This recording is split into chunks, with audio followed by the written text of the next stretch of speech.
Hey guys, so it's Rhiannon here again. I wanted to talk to you guys about slip-ups.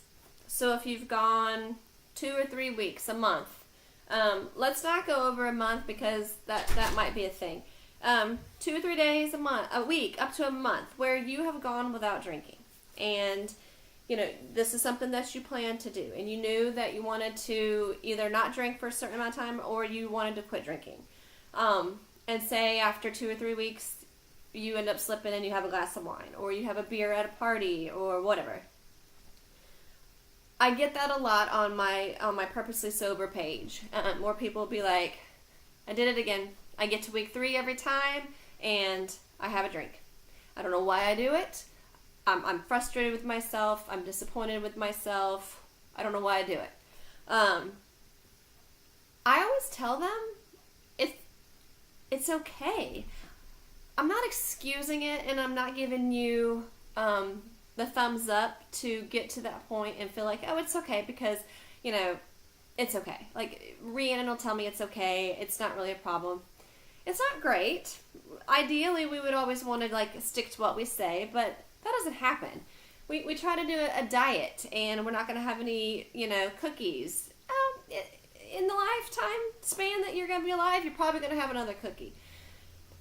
Where sobriety is concerned, it is all or nothing. So in the beginning, give yourself a little bit of wiggle room. I am not okaying it. God, I am not okaying it. But what I am telling you is that I think, in my opinion, it's kind of normal to slip up a little bit. We don't want that trend to continue. We want to piggyback off those experiences to get to a point where we are aggravated with ourselves, where we are like, okay, I'm sick of this. I'm sick of my own bullshit. I'm sick of my own self-destruction. Now or never. This is it. I got to that point. I got tired and sick of myself. I got sick of, sorry, it's my dog. I got sick of it. I didn't want to hear it anymore.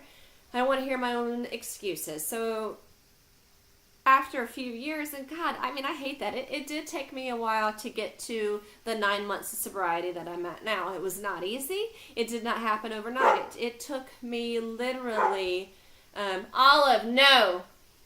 It took me literally years. My years is actually, they're made up of never getting to the point of wanting to truthfully quit. It was always a lot of bargaining. It was always a lot of, don't drink Monday through Friday, you can drink, Saturday and Sunday. Or you're not going to drink again until this day. We need to take 2 or 3 days off. It was always a bargain for me. And I didn't realize, because I wasn't to the point of being like, I can't drink. I wasn't here. It wasn't clicking that was no longer an option for me. That was literally like saying no more cookies for the rest of your life. Like, what? I wasn't there. It took me a long time of being tired of my own bullshit. Like I said, it took me a long time of, looking in the mirror and being like, who the hell is that person? What are you doing? To get to this point. So I don't lecture you from a place of judging you, because I have been there. But back to when the people ask me, 2 or 3 weeks that I have a drink, I always tell them, forgive yourself. Because, in my opinion, you are going to get tired of your bullshit. And you're going to want to quit for good.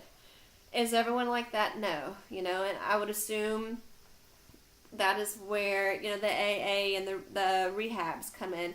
I would almost say I'm speaking to you as, and if you're listening to me as someone who, you're aware you got a problem. You're aware you got some issues with it. You're aware of your own bullshit, and you want to fix that bullshit. That's why I'm speaking to you. If you've got a greater need, a horrible addiction, a wake up in the morning and have a drink and, crack open the handle and you're drinking all day, don't listen to me. Get help. But if you're one of those where you're just, you're going a couple days, or that, you're going to want to drink every night and, have a glass of wine, have a couple beers. If you're there, I'm your girl. So forgive yourself. I'm not okaying it. If you do it 5, 6, 7, 8 times, and we're talking, you're going 2 or 3 weeks, and you keep coming to me like I did it again, I will tell you, okay, I'm sick of your shit. Maybe you do need to skip on and go to something, a better, stronger program. Maybe you need something that I can't offer you. But if you are in that zone, I truly believe you're going to get to a place where you'll stop. But if you beat yourself up and you go binge and you tell yourself that you're shit, you're garbage, you're not helping yourself. You're doing yourself a disservice. How would you treat a friend? I consider you guys my friends. How would you want to be spoken to? Or how would you speak to me? How would you would probably help me for a bit, and you would say, okay, we're going to work on this. So that's what I'm saying to you. We're going to work on this. How I worked on it was I figured out what my triggers were. I figured out, big baseball fan, I figured out I love watching a Braves game with my beers.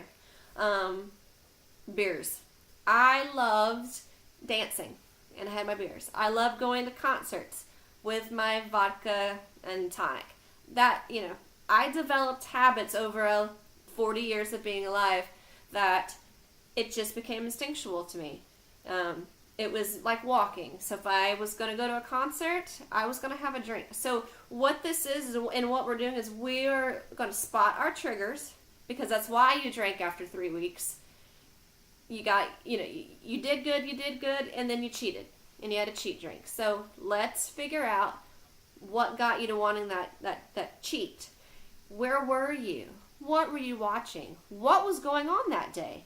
Did you fight with your spouse? Did your kids stress you the hell out? Were you up last night with a vomiting 8-year-old?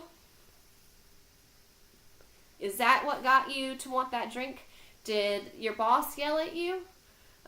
You need to seriously think about those things, because you can identify those triggers and learn a new way to cope.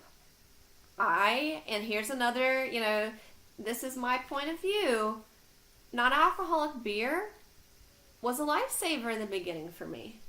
When I went to concerts, shows, hung out with people, if there was a non-alcoholic beer, I felt like I was still part of the crowd.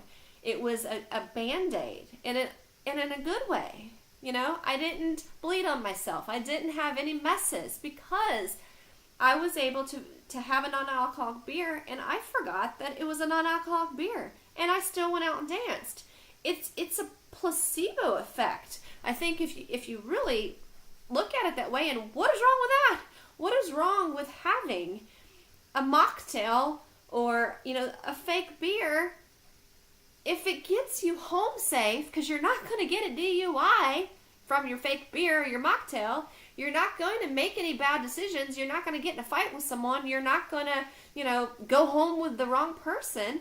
You won't. If you do that, then you chose to do that. The alcohol did not make your choices cloudy. So I don't see anything wrong with it.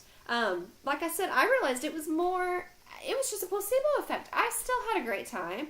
And in fact, I was able to kind of look at the people that were drinking and drunk and be like, I acted like these people?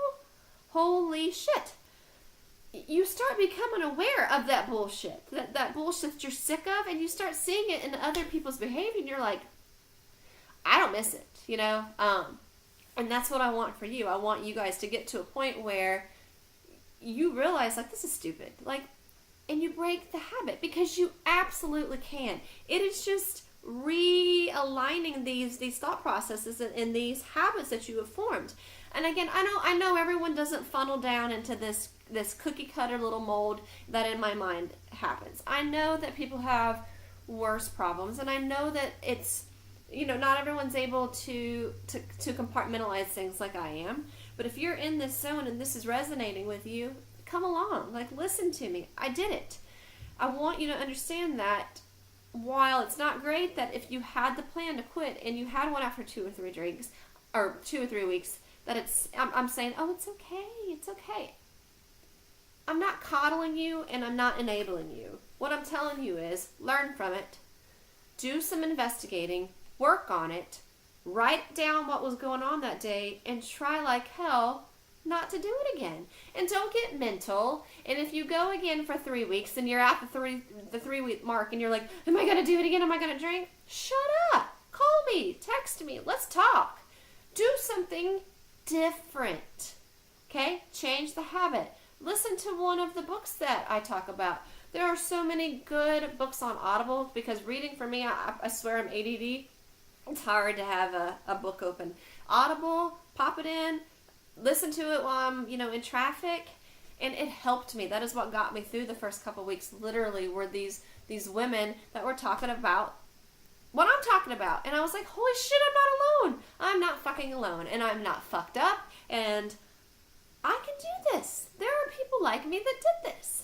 So there are coping strategies to learn how not to drink. And there are things that you can put in place and you will learn what works for you. I found people like me that I resonated with, and I will never be able to probably meet them to thank them, but they helped me. And then I was like, I got to do that. I went through what I went through and, my addiction for a reason. And I made damn sure it was not for nothing. And was it easy to come out and say I drank too much where, half of my friends and family on social media know that? No. But was it better that I was hiding it and acting like I had everything together and that I was this perfect human being? No. I think people, they want to know that you struggle too, because there's not a person on earth that doesn't. So showing your vulnerabilities the right way, I think it's a good thing because we all have them. It's just, why are we beating each other up and judging people for that? Like, I don't get it. So we're going to work on that. And me being out here as one of the people in the sober community, we want to change that stigma.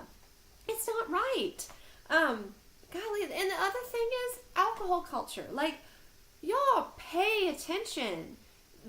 Beer companies, liquor companies, wine, they want you to drink. You pay their salary by getting addicted. So why do I want a beer at the baseball game? Did you know, at SunTrust, for example, when I go to a Braves game, inside the park, I can't get a non-alcoholic beer. Because you're not going to make money off of a non-alcoholic beer. Because there's probably a handful of me's there that want that. So why would they invest in it? I am not going to make them money. Be aware of that. And if that's a trigger for you, skip a season. Or, God, I don't know. Figure out a way to have something. Like, I don't know. But figure it out. It does suck when I'm in the Braves game. But usually I'm sweating my ass off. It's 112 degrees. And drinking a beer, I'm fucked up in 5 minutes. I don't even know what happened in the game, so it's not worth it. So just stop. But back on the non-alcoholic thing. If you also want to take a break and you are realizing that your coworkers are giving you shit and making fun of you, or your friends are giving you shit, I have people ask me, what do I do if I'm going out? How do I get away with this, not drink, and not catch hell? First of all, if you're giving somebody shit because they don't want to drink, you're an asshole. You are an asshole. If someone didn't want to smoke a cigarette, would you be shoving it in their face like, here, smoke, smoke, smoke, smoke? What the hell's wrong with you? Why aren't you smoking? Because you know it's wrong. So if somebody's telling you they don't want a fucking beer, stop, okay? You don't know what's going on in their life. And just because it more than likely makes you uncomfortable that they're not having a drink, that makes you a dick because maybe you have the problem, okay? Stop that. If you're one of those people who knows you have a problem and you give your friends shit because they don't want to drink, again, you're an asshole, okay? And if you don't want to drink and your friend, your coworker, your boss, your whatever, your brother, your sister, your mother, your father is giving you shit for it, leave. Don't be around those people. They're not good for you. At least they're not good for you right now. So, and you can tell them that. Like, I don't want to hear that. I'm trying to quit, and literally this is like you shoving a cigarette in my face. Like, if somebody had quit smoking, would you try to make them smoke with you? Probably not. So we ought to be aware of the alcohol culture, what we're doing to each other, and how you as the person who wants to cut down and quit can get to the point where you've stopped. So I know I went in 1,000 different directions, but if you've slipped, let's get back on it. let's write down why we slipped so that we can avoid it when we hit that mark again, and let's get past it, okay? Don't beat yourself up. You're human. You will get tired of your own bullshit, and you will get over it. You will. Stick with me, and let's do this together, and let's help each other, and let's not judge each other in the process. Again, I'm Rhiannon. I have Rhi.Purpose, Rhi.Purpose. It's on Instagram. And I run purposelysober.com. It's my website. And honestly, I'd rather blog on video than I would writing it out. Because again, ADD, a lot of work. This is easy.